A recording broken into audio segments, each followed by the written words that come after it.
मामी जी के घर ऊपर है। मैं अपनी बात सत्य कह रहा हूँ, मैंने नाना जी को बहुत भला बुरा बोला। उन्हीं नाना जी की कृपा से मैं सर्वप्रथम यहाँ ऋषिकेश वेद विद्यालय में उन्होंने मेरा, आज मैं अपने आप को बड़ा सौभाग्यशाली समझता हूँ। शंभो सुदामा बतावते आपनो नाम सुदामा।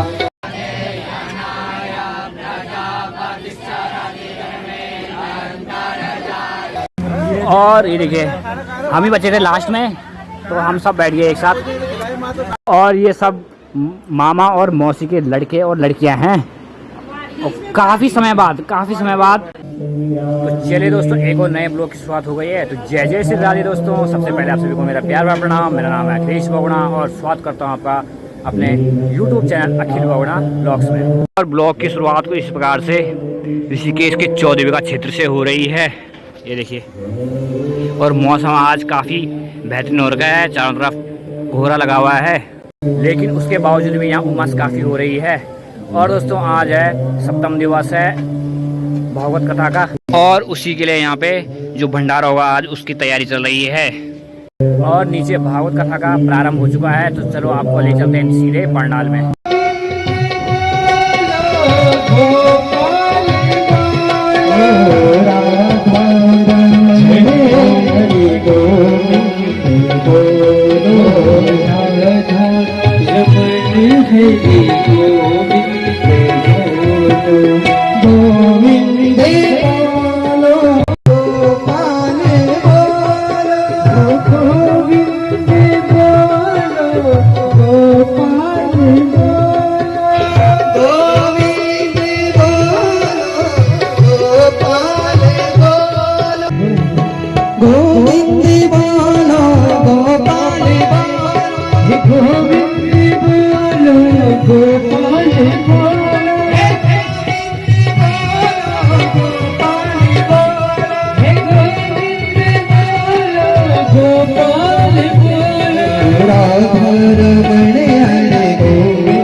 शंभो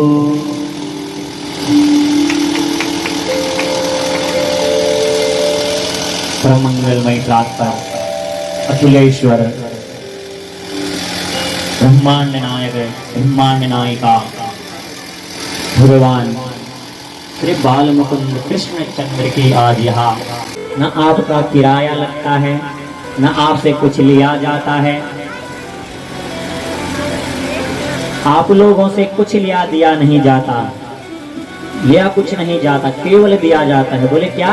बोले ज्ञान और संस्कार दिए जाते हैं कथा को सुनने से।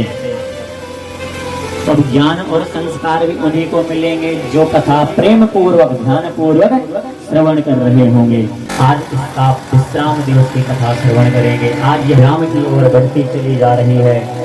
अभी तो ये कथा क्या है? कथा हम लोग कहते हैं कि कथा समाप्त हो गई, नहीं कि हरे अनंत हरे कथा अनंता, हरे अनंत हरे कथा अनंता, हरे अनंत हरे कथा अनंता। हे भगवान, अज्ञान धांत विध्वंस कोटि सूर्य समप्रभा, सूताचाहि कथा सारम मम कर्ण रसायनम। क्या कहा कि हे भगवान, हे सदगुरुदेव जी, हम क्या हैं? हम अज्ञानी हैं। और बाहर मौसम की बात की जाए तो देखिए हल्की हल्की बारिश भी हो रही है, लेकिन यहाँ पे जो वाटरप्रूफ टेंट लगा हुआ है उससे अंदर पता ही नहीं चल रहा है कि बारिश भी हो रही है। और आज भंडारे की जो व्यवस्था है वो हमारे नाना जी की तरफ से है, जिनका ही कैटरिंग का काम है। हमें शस्त्र भी रखना चाहिए, लेकिन कब? जब हाथ में भगवान कृष्ण और भगवान शंकर के भयंकर युद्ध हुआ। भगवान शंकर ने ज्वर अस्त्र का प्रयोग किया। भगवान ने ज्वर अस्त्र की महिमा का ध्यान रखते हुए वहीं पर युद्ध रोक दिया। उस बाणासुर के 1000 हाथ 1000 सिर थे, 1000 सिर काट के एक सिर रखा, उसका अभिमान टूट गया। बोले तानि स्वाक्षमानेषु यदि ते कर्म कर्णमस्पृशम् बोले मैंने इतना दान अपने जीवन में दिया है कि उतने कितना दान जीवन में किया मैंने अपने, बोले कि यावत सिकता भूमेर, बोले उतनी बूंदे तो वर्षा के भी पृथ्वी पर नहीं गिरे जितना मैंने दान किया। पर बोले मैंने इतनी गोयों का दान किया, गाय का दान किया। पर कैसी गाय का दान किया? बोले जैसे आजकल हम करते हैं। हम कैसी गाय का दान करते हैं? बोले देखा सबसे मरियल गाय है, सबसे दुर्बल गाय है, इसका दान करते हैं। अरे पंडित जी तो लेके जाएंगे। तो फिर वैतरणी नदी के समय वो गाय क्या आधे रास्ते में रुक जाती है। गाय दान का नियम क्या है कि एक माह की ब्याही हुई गाय होनी चाहिए।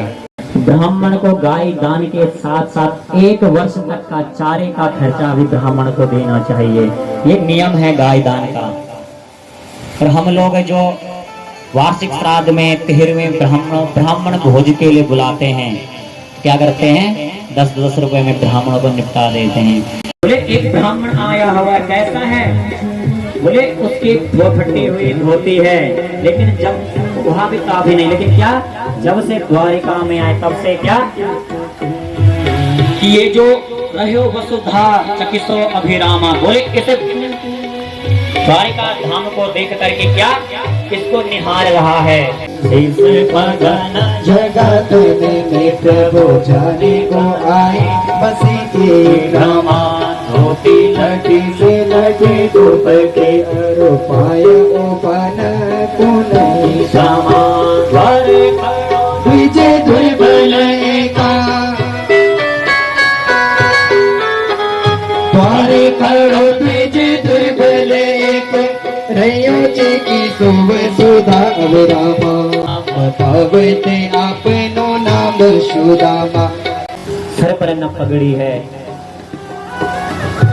कैसा स्वरूप है? बोले मानो कोई दरिद्र व्यक्ति इस द्वारिका धाम में आ गया। बोले आज तक इस द्वारिका धाम में ऐसा कोई दरिद्र आज तक नहीं दिखाई दिया। अच्छा भगवान, और क्या कह रहे हैं? तो पूछत दीन दयाल को धामा, बतावत आपनो नाम सुदामा। न भगवान ने आओ देखा, न ताव देखा, न भाव देखा।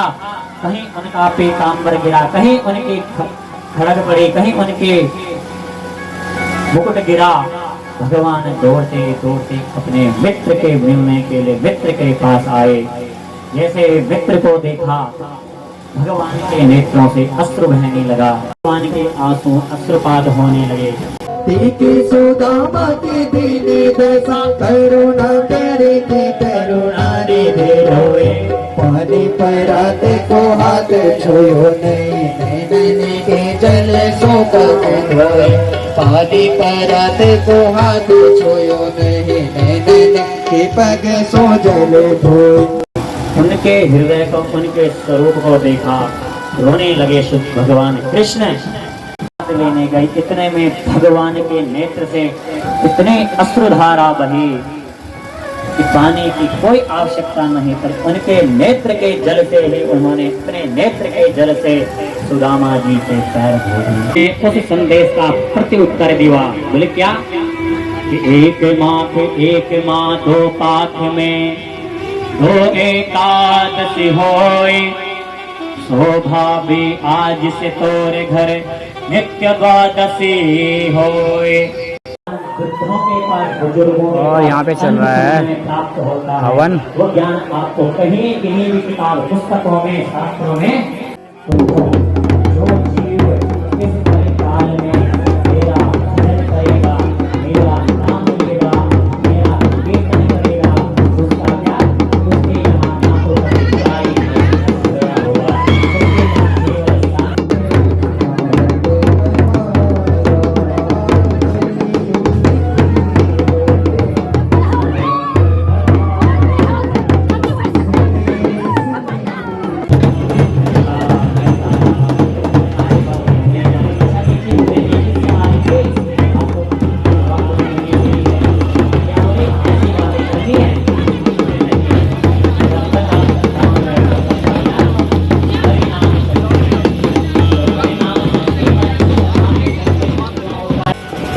बोलिए राधा रमण भगवान की नर नारायण भगवान की जय जय श्री राधे श्याम।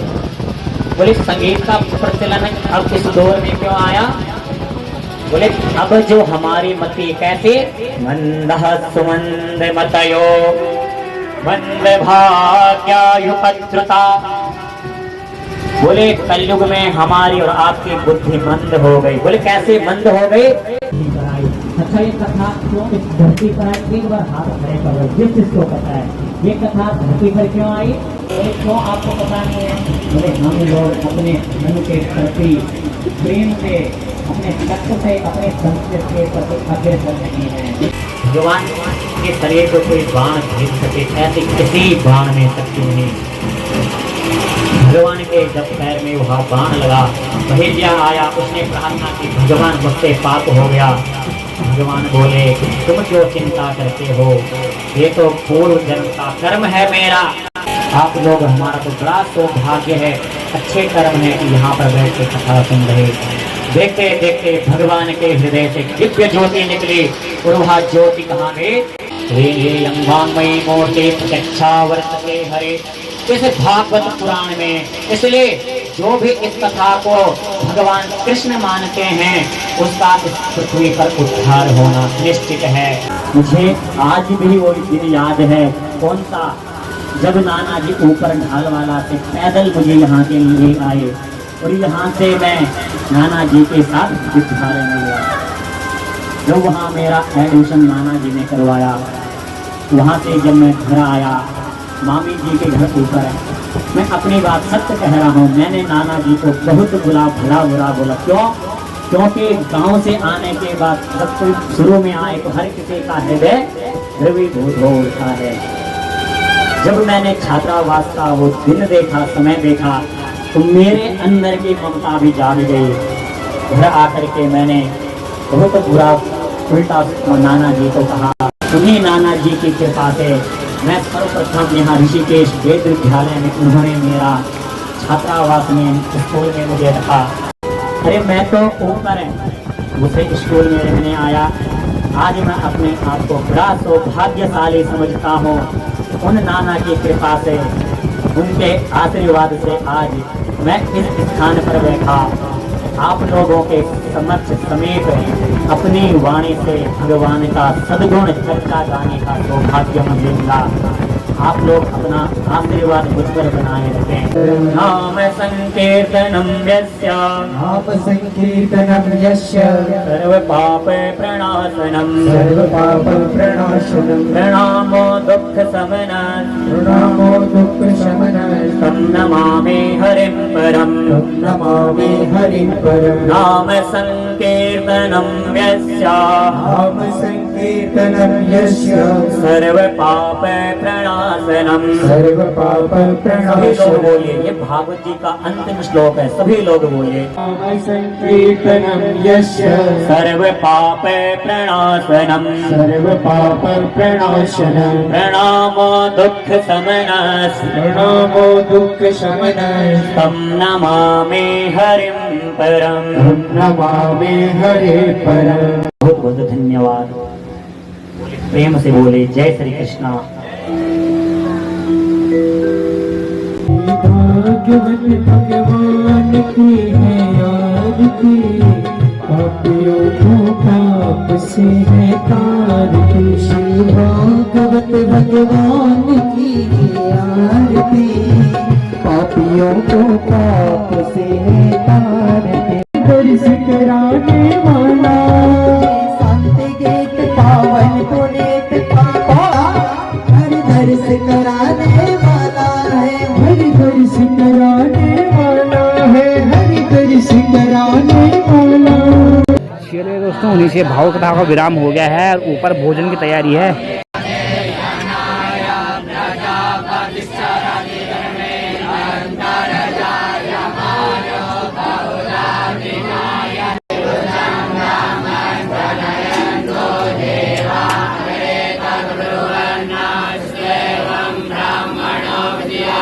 खाना खाने से पहले यहाँ पे भोजन मंत्र पढ़ा जा रहा है। और ये सभी वेद विद्यालय के छात्र हैं और इसी विद्यालय से छोटे भाई ने भी पढ़ाई शुरू की थी संस्कृत की।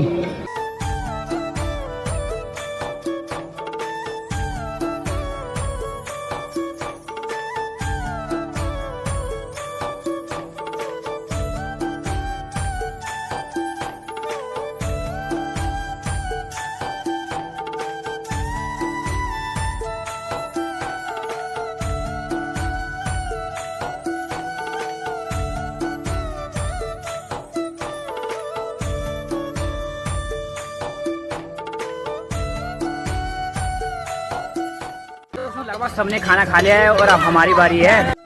और ये देखिए हम ही बचे थे लास्ट में, तो हम सब बैठ गए एक साथ।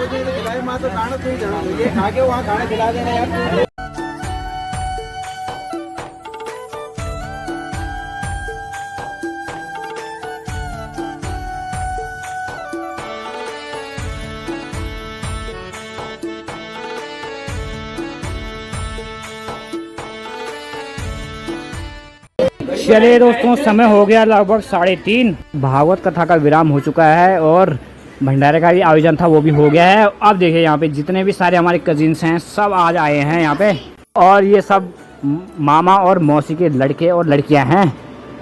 और काफ़ी समय बाद सब आए हैं। और ये भाभी जी हैं, हाँ 2 आ रखी है, लेकिन दूसरी आ रखी है लेकिन वो आई नहीं अभी। और दोस्तों कहते हैं कि भागवत कथा के बाद अगर बारिश हो जाए तो यज्ञ सफल माना जाता है। और यहाँ देखिए इतनी भयंकर बारिश हो गई, जैसे ही यज्ञ पूरा हुआ तो यानी कि जो यज्ञ है वो सफल से भी ज़्यादा सफल हो गया है। जो नाना नानी जी हैं वो काफ़ी खुश हो गए हैं।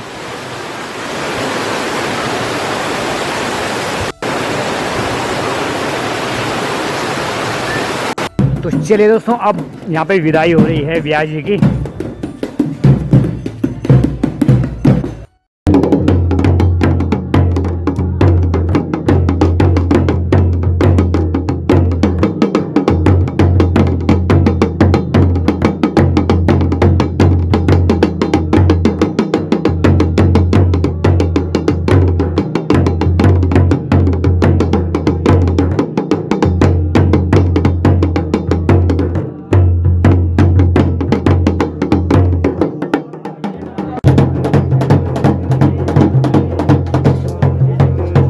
चलिए दोस्तों, भागवत कथा का विराम भी हो गया है और व्यास जी को भी विदाई कर दी गई है और मैं भी आ चुका हूँ रूम में।